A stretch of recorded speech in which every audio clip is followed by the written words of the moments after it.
both need to be negative. Okay, how do I get the x-intercepts? You do that by 0 or something. Right, so x minus 3 equals 0, and x minus 5 equals 0. Does the GCF affect our solutions at all? No. If you multiplied it, you'd just give yourself more work, because then this would become a 9, but then you would divide it by 3. So you'd get the same answer. So what's the point of putting the GCF on the outside? Because otherwise, it's not equivalent to your original. Okay. You know what I mean? So this and this are the same thing.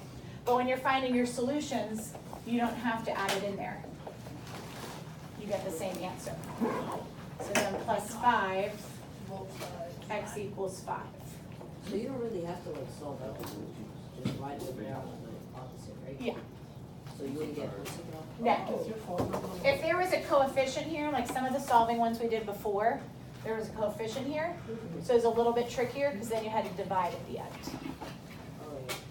But in graphing, do you think I would give you x-intercepts that are fractions? No. No, they should work out nicely. So these are also going to work out nicely. So how do I write them?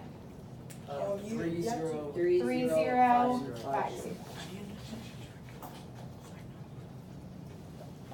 Y-intercept is a little bit trickier on this one. We had a slight debate. What is the y-intercept?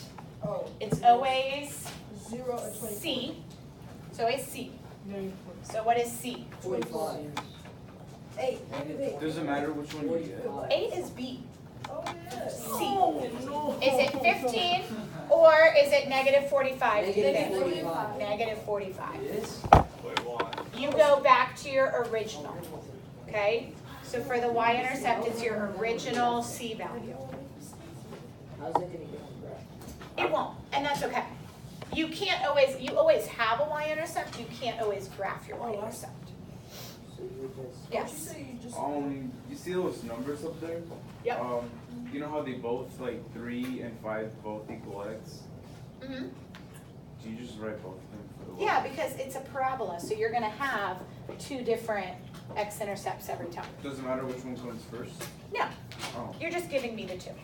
It's kind of like when you factored it. This could have been x minus 5, this could have been x minus 3. That order doesn't matter. All right, how do we get the axis of symmetry?